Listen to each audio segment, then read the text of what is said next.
So we're now on the top of Daf Chaf Aleph on the base. And Rabbi Yossi Aglili says, Lachem v'lo leklavim divrei Rabbi Yossi Aglili, that the word lachem was added lafuke, so we don't think that at the beginning of the pasuk when it says lechol nefesh, it includes even a dog, an animal. Rabbi Akiva omer afilu nefesh behema b'mashma. It says lechol nefesh. I have something else to do with the word lachem. And keimatam v'lo lachem. Lachem v'lo l'tzarech ovdei kochav. And now the Gemara is going to analyze Rabbi Akiva. Why does lachem exclude ovdei kochavim but not behema? I mean, to the same extent that a behema is called a nefesh, certainly an akav is called a nefesh. That's Gemara's next question. But I just want to point out again, we now have a window through which we could understand and appreciate Shimon HaTimni when he allowed shechting on Yontif, because maybe he'll be able to feed that treifa to his dog. And Rabbi Akiva says you're allowed to shecht an animal for the purpose of feeding your dog.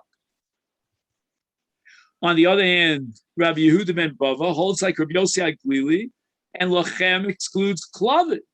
And despite the nefesh, a kelev is not included in the heter of ochel nefesh. Frek the Gemara on Rabbi Akiva Mara Isa the Rabbi Saklavim lahotzias ovi kochavim. Why not say just the opposite? That ochel nefesh comes to include goyim, and lachem comes to exclude klavim, animals. No, marbani yasa klavim.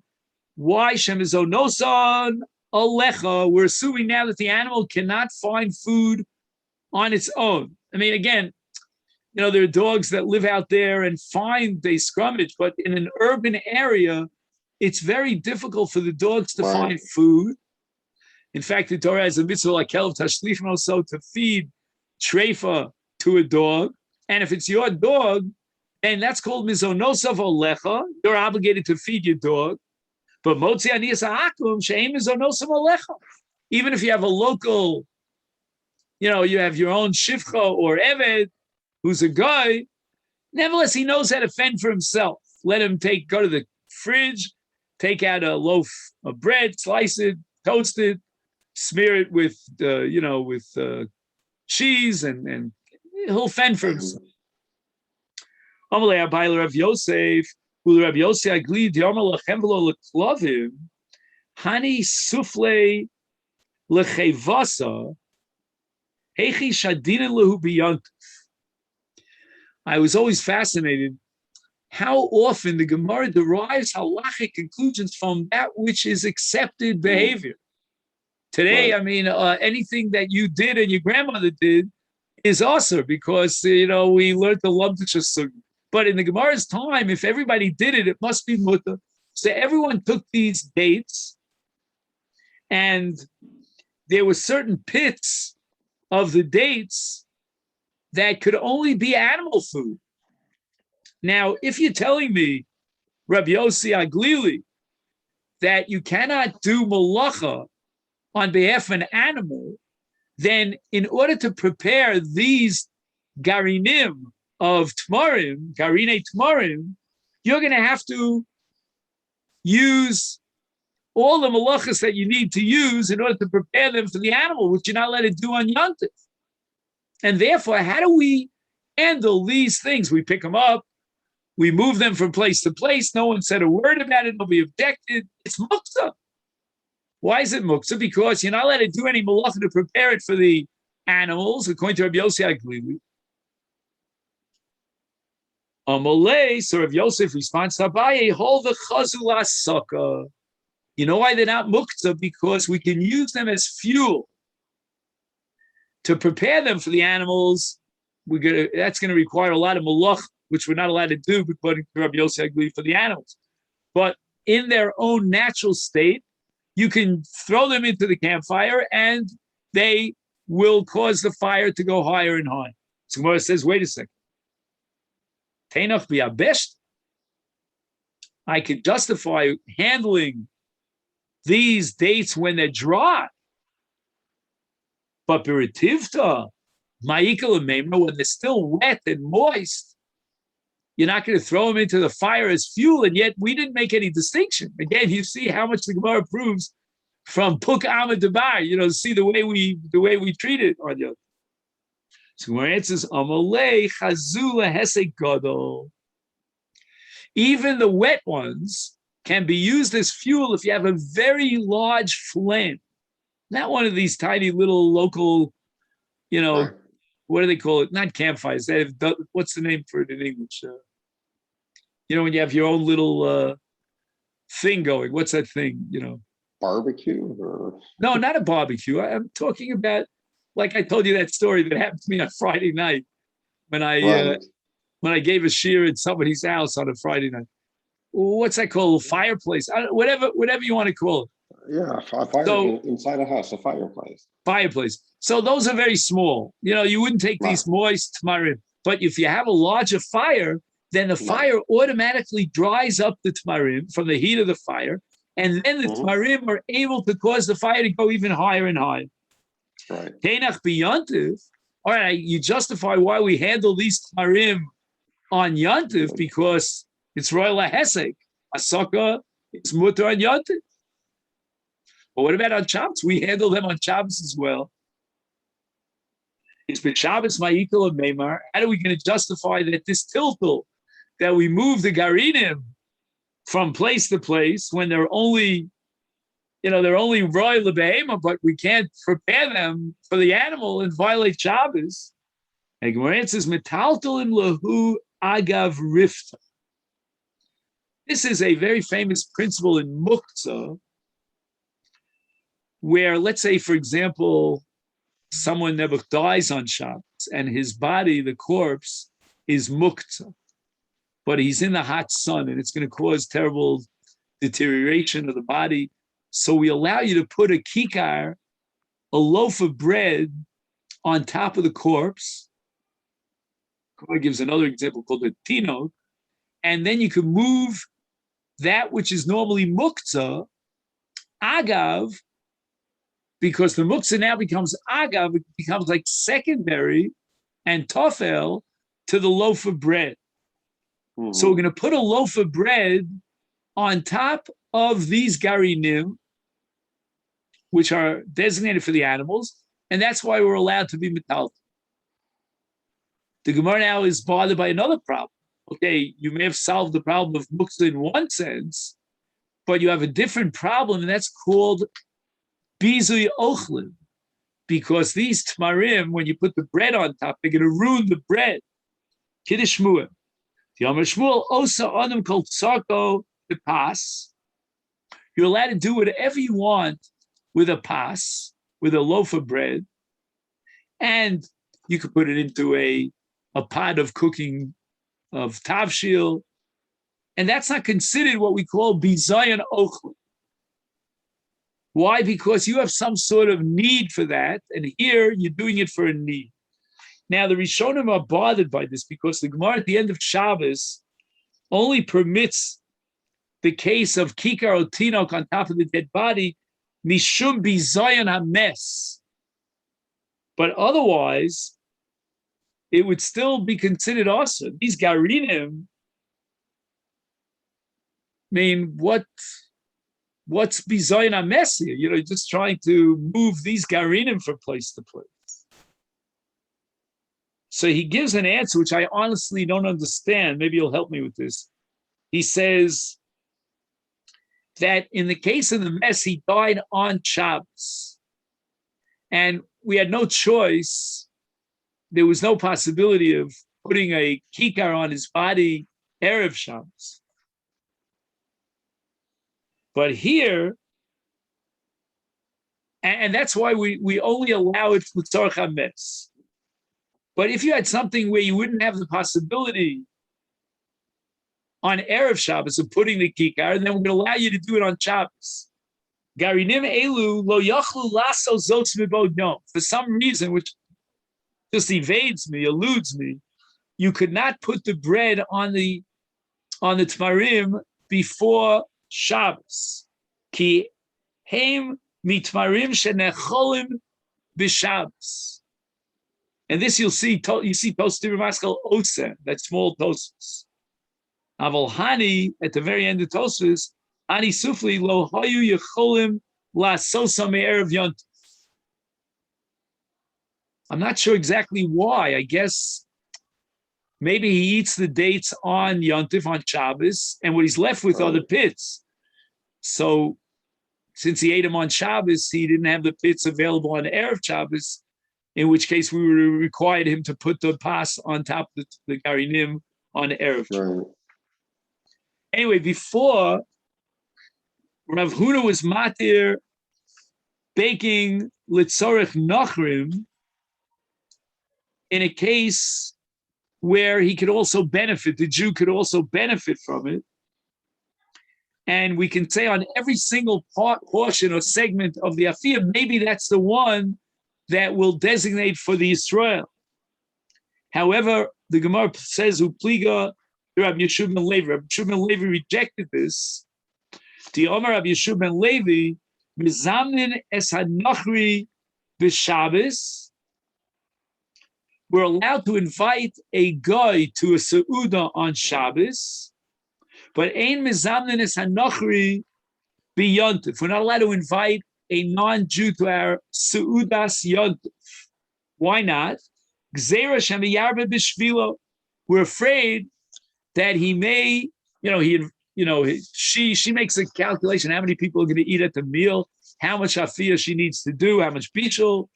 She calculates based on the number of guests that are going to come. And now you invited a non-Jew, so she's baking extra baking for the non-Jew. According to Rav Huna, that would be perfectly permissible. You're allowed to add to the afiyah for the sake of a nachri, because on every single part of the afiyah, every segment, you could say, well, that's the part that's going to be eaten by Yisrael. So we see that Rabbi Yeshua ben Levi rejects the principle of Rav Huna, and he's mach. Now, in the case of inviting a guy on Shabbos, we don't have this chashash because there's no bichel or afiyah on Shabbos. Right. So there's no chashash that maybe he'll add something on Shabbos for the sake of the Nachri. Right. But if he's adding on Yontif for the sake of the Nachri, Rabbi Yeshua ben Levi prohibits it against Rav Huna. Rav Achabar Yaakov Amar afilu b'Shabbos nami lo. You're not allowed to invite non-Jewish guests to your home on Shabbos. Why not? Mishum shiurei kosos.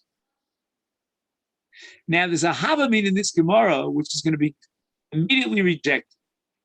Shiurei kosos means that they used to have certain liquids that they put out in bowls, and they had wine inside them, maybe other ingredients as well, and they would pass around these bowls, and everyone would dip their bread into the bowl. Okay. And it seems that whatever was left over in the bowl after these dippings was called ma'us. It was disgusting. It was like, like you have a kli, and after you ate from it, there are certain, little particles and vestiges. And we have a principle called mukta machmas mius. So now the problem is, says Rav Achabar Yaakov, you're not allowed to move these kosos because they have shiarim of the crumbs and whatever particles in the wine. And nobody would drink that wine, and therefore it's mukta. In fact, even if he doesn't move the wine directly, but he moves the kos, that's called a basis lemukta. Basis ledavar aser is itself mukta. So the Gemara says, "Ihachi didan nami." Why are you bringing up this issue? Because there's a guy who is invited as your guest to the table. We on Shabbos, there's no guy at the table. We're dipping our bread into this wine thing, and they're going to be shiari kosos. And we might come to move mukta at the basis ledavar aser. More answers. Didan chazul tarnagolim. You know what you do with this vestige of mos, of wine in the bowl? You could feed it to your tarnagolim until they get hot. Did hu nami chazu tarnagolim? So I don't get it. If that's your point, and even if you invite a guy to your table, and there are going to be vestiges of this wine, etc., that's mos, feed it to your tarnagolim. Mara says, no. You misunderstood the whole business. Let's go back to square one. The problem of shiurei kosos when you invite a guy is not because of muktzah. We've solved the problem of muktzah because it's chazil tarnagolim. But rather, isuri anonim. The problem is that when a guy comes in contact with yayin, it becomes yayin nesach. And yayin nesach is also ba'no. So that even if you want to feed this vestige of wine to your tarnagolim and get your tarnagolim drunk, right, you're not allowed to do so because you're benefiting from yayin nesach. And therefore they are muktzah. So I was wondering, Bizman hazeh, could we possibly, again, I didn't get a chance to research this, could we be more lenient about inviting goyim for two reasons? First of all, we're not serving wine. And second of all, even if we were serving wine, it's yayin mevushal. So there's no yayin nesach and yayin mevushal. Right. I don't know. Right. That's what I was wondering about. So the Gemara asks the following. In the case of basis ledavar asur, you don't have what's called beetle. In this case, the Gemara thinks you can apply the principle of beetle. What's beetle? L'taltalinu agav kasa.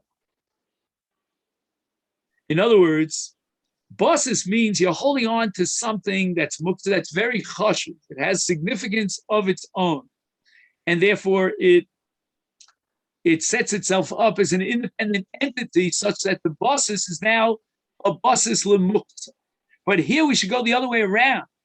The ikar is the kos. And what's bottled to the kos is the shiarim of yayin, because that's totally awesome. Milo Omar Rava metaltalin kinuna agav kitme.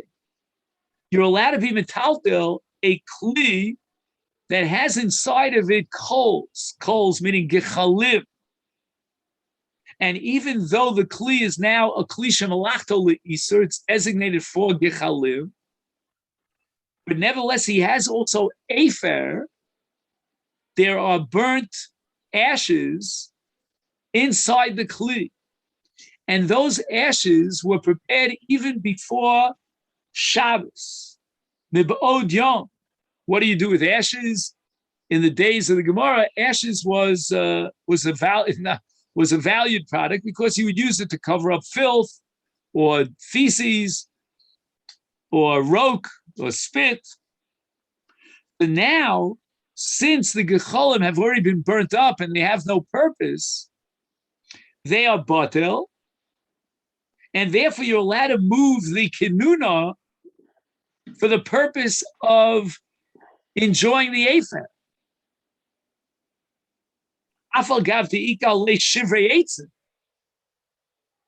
Now there are still pieces of broken particles of wood that are still mixed into this kinuna that hasn't been totally burnt. Yep. And what's the head to move that? And the answer is, again, these shivrei eitzim of batel, they lose their status because they're insignificant in comparison to the afer. So the Gemara now is a problem. Why are you worried about the kozos that have this vestige of wine? The vestige of wine is like the shivrei eitzim, and it should be batel to the kli, and therefore it's not mukta. The Gemara answers hasav in the case of kinuna, when you have shivrei kelim that are batel to the afer. That's because we're not dealing with a serious mukta isur. And you could apply the principle of bit. Lavi surya nonin. Aval hacha, but here, in the case of yayin, which because of the maga of the guy to the wine, it became also by na, is the surya na, they can never be bought. That which the Torah prohibits in ana, in a paradoxical way, gives it a certain chashivus.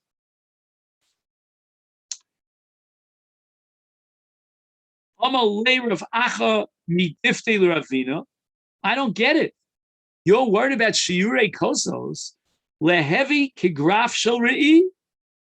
We have a principle that if something has mos in it, something that's really despicable,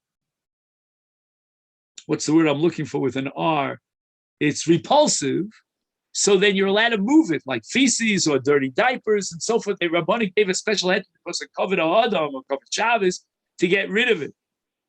So, and that's the Gemara later on in Beitza. So the answer is, why are you telling me that I'm worried about being metaltel and getting rid of these kosos that have the shiore yayin in them? That's a dover mos, and therefore it's a graf shel re'i. You want to invite a guy knowing full well that you're going to have to rely on the heter of graf shel re'i. Graf shel re'i, shel re'i, only applies in an unanticipated situation. You know, you can't control it, and all of a sudden you got this re'i. So you're allowed to get rid of it. But l'chatchila, to invite a guy, knowing that there's going to be shiori kosos, and you're going to allow removing those shiori kosos because of graf shel re'i, that we're not allowed to do. And just to finish up to the Mishnah, Adbere Rava Lamar Shmuel. It seems that Rava, this is a different Rava because Shmuel was one of the first Amoraim, first generation. But there was apparently an earlier Rava, not our Rava, Rava Mabayim. And he was accompanying Shmuel, Vidarish, and while they were traveling together, I don't know, in a carriage or whatever, he said, Mizamnenes Anochri b'Shabbos. You can invite a guy to your table on Shabbos. And he apparently assumed that the shiore hakos are batel to the kos. But the ein mizamnes hanochri b'yontiv zeret shaviyarbe b'shvilo. So we see that Rava was makil with regard to shiori kos because he applied the principle of bittul. But Remar umar zutra ki avi mikla lehu nachri. What happens if a guy all of a sudden shows up on your table on Yontif? You know what? They had the audacity of saying to the Nachri, look, my friend, if you'll eat that which we prepared for ourselves, fine, muta. But in lav, if you're expecting us to bake for you or cook for you, is tircha yisera daita bidach lo matrachina. We're not going to add extra tircha and do malach on your behalf. Sorry, it's a religious holiday, so we can't allow that. We're up to the Mishnah now that records a shita of Beis Shammai, and of course Beis Hillel is going to argue. And we talk about heating up water on Yontif, shalol l'tzorech ochel nefesh. And do we apply the principle of mito? So Beit Shammai omrim lo yachem adam chamin l'raglav. You're not permitted, according to Beit Shammai, to heat up water on Yontiv for the purpose of your feet, of washing your feet, because that's not called ochel nefesh. You're not eating anything. Elim kain. Unless it's drinkable. Beis Hillel matirim, but Beis Hillel say you're allowed to heat up water for the washing of your feet, even though it's not royal l'shtiyah. And this is an application of Beis Hillel's principle called mitoch. Mitoch shehutra litzorech, hutra nami shelo litzorech. Now the Mishnah makes a statement that seems to be acceptable even according to Beit Shammai. Ose Adam Midura, he's allowed to light a campfire, a large fire on Yontif, umischamim kenegda, even though he's only heating up his body on a cold winter day. He's not eating anything, he's not preparing any food. So the Gemara immediately asks, Iboilahu, Hai Medura Man katonile. The impression you get from the structure of the Mishnah is that the case of Madura is permissible according to everyone. Divrei Akoli. So if that be the case, why? Beit Shammai was of the opinion that to heat up water for washing your feet is prohibited. Why am I allowed to light this campfire and violate what would be Meleches Havara on Yantif, which is Shalol Tzarech Ochel Nefesh? And the Gemara answers, Shani Lehu Beit Shammai. Beit Shammai make the following fundamental distinction: Bein Hanas Kol Gufo leHanas Ever Echad. And the Gemara suggests the following possibility: that there is, even according to Beis Hillel, an expanded scope definition of Ochel Nefesh. Anything that's for the benefit of the entire body. Let's say you're freezing cold, and you heat up this Madura Gedol, and your entire body gets warmed up. That, according to Beis Shammai, is Ochel Nefesh. But if you're only washing your feet after you heat up the water, that's not Ochel Nefesh because it's only part of your body. Oh, Dilma, the Gemara says, you know what? I can suggest an alternative interpretation of the Sefer of the Mishnah, and Beis Hillel Ketani Le. It's only reflective of the unique Shita Beis Hillel, who accepts Hoil, Mito. Aval Beit Shammai Lo Shani Le. Beit Shammai would say that if you're not preparing food to eat, it's not Ochel Nefesh, even if your entire body is benefiting from it. Tashma, the Gemara says, I'm going to prove to you from the following brisa, Beit Shammai Omrim Lo Yasa Adam Madura V'Yischaim Kenegdo. Yischamim, even though his whole body is going to be warmed up at this Madura, it's prohibited because it's not Ochel Nefesh, and the Torah only permitted Meleches Ochel Nefesh on Yom Tov. Beis Hillel Matirim, because Beis Hillel accepted the principle Bitoch, and therefore the Torah permitted even that which is not Ochel Nefesh.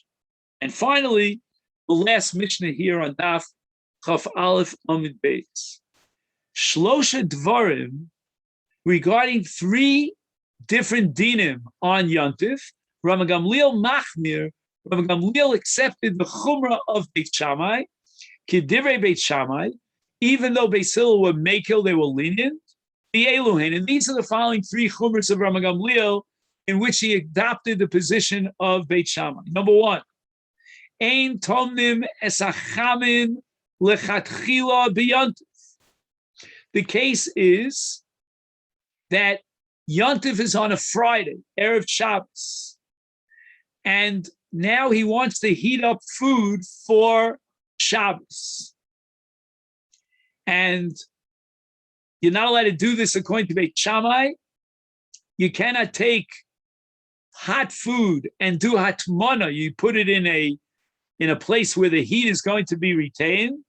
And we're not going to allow you to do this because you're doing it for the sake of Shabbos, and we don't allow you to do it on Yantif for the sake of Shabbos, in a case where Yantif is on a Friday. Number two, Ein Zokfin. Here's another case where Gamliel accepted the Chumrah position of Beit Shammai. Ein Zokfin es hamenorah b'Yantif.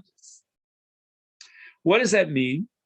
You have a regular candelabra, which is made of metal, and it fell on the ground on Yantif, and now you want to lift it up from the ground. You're not allowed to do so. And we'll soon see why. Does this come under Tiltul Mukta? And the third halacha, where Gamliel accepted the Chumrah of Beit Shammai, Ein Ofen, we don't allow you to bake on Yantif, not Pitin, Britzin. These are very thick loaves of bread because there's a lot of work involved in Torah Gadol. Ela Rikikin, only the small kinds of breads where you just simply put it in the oven, come back a few minutes later and then bake. There's a limited amount of tircha. That's what we're going to allow on Yantif. The Gemara is going to go through all these three cases and explain the logic of Beit Shammai and the counter opinion of Beis Hillel. Amram Gamliel, Miyamehem shel Beis Abba, since the days of Avi Avosa, Rabbi Gamliel was one of the Nesiim, and his grandfather was a Nasi, and his great-grandfather was a Nasi. All these generations of Nesiim, lo hayu ofen pitim britzim, they did not allow this very difficult kind of baking on Yontiv Elarikikin, only the simple ones. Amru lo, the Chacham say, Manase lebeis avicha. Don't bring a proof from your ancestors. They were very frum, they were very pious, they took on chumras. But nevertheless, you should know, Hayu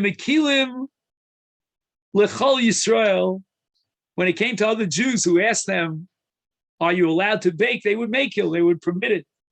Pitim gritzim, and even charorim, which are kikros lechem, that are baked on coals, and there's a great deal of torah to bake them. They were making for klali, so they're only machmer on themselves.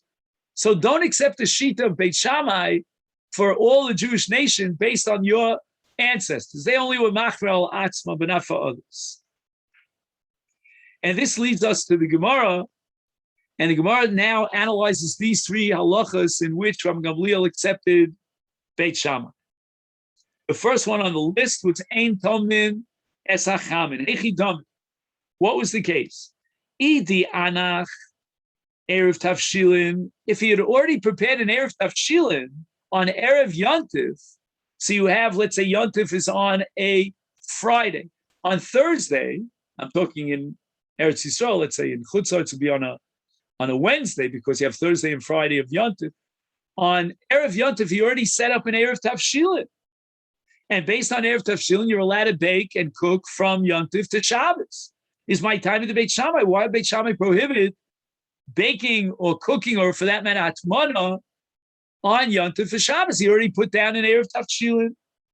V'idilonach, if he did not set up an Erev Tavshilin, my time at Beis Hillel. Beis Hillel also accepted the principle that you're not allowed to bake or cook from Yontif to Shabbos without an Erev Tavshilin.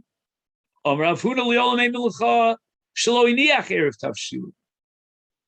He did not set up an Erev Tavshilin. Why then would Beis Hillel allow you to do this hatmana on Yontif for Shabbos? And the answer is Kidei Chayav Sharulei Rabbanon. That if he doesn't have any other food for Shabbos, this is what he needs to put on his table, then even in the absence of an Erev Tavshilin, Kidei Chayav is mutter, you're allowed to prepare on Yontif Kidei Chayav Mishum Kavod Shabbos. For Rav Huna L'tamei, and this statement of Rav Huna is reflective of his being consistent, that when he said that Beis Hillel were matir because he did not put an Erev Tavshilin on Erev Yontif, and now he needs Kidei Mechyas on Shabbos, Beis Hillel were matir. The Amar Rav Huna, Mishalo Iniach Erev Tavshilin, Ofen Lo, we are allowed to bake for him on Yontif Pasachas. One loaf of bread will allow. That's what he needs, the basic minimum that he needs on Shabbos. And so too, Mevashel Lo Achas will allow cooking one pot. Whatever he can get into that one pot, we're allowing him. That's the amount of tircha we're going to permit on Yontif for Shabbos, because he has no other food, in a case where he did not set up his Erev Tavshilin. And on the top of Daf Chav Beis, Umadlikin Lo Es Haner, we're allowed to light for him one ner in order to guarantee that he doesn't sit in absolute total darkness on Shabbos, because these are all the basic necessities, what's called Litzarach Chiyusa. And B'di'evet, if he didn't prepare on Erev Yontif an Erev Tavshilin, we're going to allow him on Yontif, for the sake of Kavod Shabbos, to prepare Kedei Chiyaso, that which is absolutely necessary for Kavod Shabbos. Mishum Rav Yitzchak Amru Af Solin Lo Dag Katan. In addition to the baking of bread, one loaf, lighting one candle, and cooking one pot, we're going to allow him to take a small fish, maybe a sardine, and roast it on a fire on Yontif for Shabbos. Tanya Nami Hachi We learned like this in a Beitza, reflecting Rav Huna and Rav Yitzchak. Mishalo iniach erev tavshilin, and he's really stuck. He's in a quandary. He doesn't have food for Shabbos. Ofen pasachas, tomim lo k'dera achas, madlikim lo ner echad, umechamel lo kiton echad. Will allow heating up one sluchis of mayim. The Yesh Omrim, and another opinion, af solin lo dag katan, will even be more lenient and large, as the Israelis would say, and allow him to roast an egg, a small fish for Shabbos. And that's how we can understand how, according to Beit Shammai, in a case where there's no Erev, he's not, so again, it comes out now very strange that according to Beit Shammai, we're not even going to allow him for Shabbos. So Rava Olam Sheiniach, we go back to the original pshat. He did set up an Erev Tavshilin. And now you'll ask me, for why does Beit Shammai say that you're not allowed to be matmin, chamin on Yontif if he left an Erev Tavshilin? Shani Atmana, the exception is Atmana. The Mucha Milsa Dadaite de Shabsa Ka'ov. So let me just read to you the note here. He says, Mucha Chadavar Be'atzmo Sha'osa Ken, circumstances clearly prove and indicate that he's doing this L'tzorech Shabbos, below L'tzorech Yontif. In other words, with the Erev Tavshilin, we assume that anything that he does on Yontif could possibly be for Shabbos. But here's the case where it's absolutely clear, the evidence is crystal clear that he's doing it for the sake of Shabbos on Yontif. Regilus lahatmin is hamachal l'tzorech mocha. Hatmana is something that you do from one day to the other, like a cholent, and you prepare the cholent on Friday for the sake of Shabbos. And Beit Shammai are of the opinion that an Erev is only matil l'tzorech Shabbos, those malachos that could be understood and interpreted as being implemented for the purpose of Yontif. But this hatmana, which is crystal clear and obvious that it's being done on Yontif only, solely for the purpose of Shabbos, that's not included in the Heter Eruv. Esvei Abai says to Rav, I object. What about the Brisa of Hananya? Hananya was the one who maintained the Shita of Beit Shammai, and he said to Beit Shammai, Omer mein ofin elim ken Eruv v'pas, ve'en mevashlim el kem Eruv v'tavche, ve'en tomnim elim ken oyelo chamin tmunim Eruv Yontif. You see that the way Hananya presents the Shita Beit Shammai, he's got to do, number one, baking on Erev Yontif to set up an Erev Tavshilin that'll permit him to bake on Yontif. Number two, he's got to implement bichol on Erev Yontif for an Erev Tavshilin to allow him to cook on Yontif. And number three, he's got to do Atmana on Erev Yontif to permit him to do Atmana on Shabbos.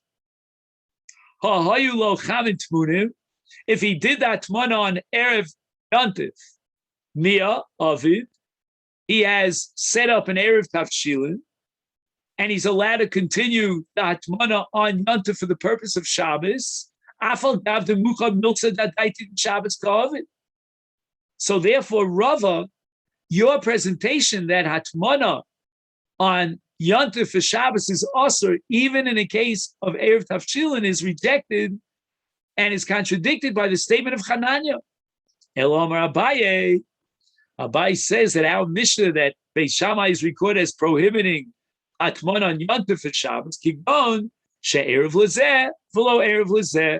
He set up an Erev for Bishul, for Afia, but not for Atmana.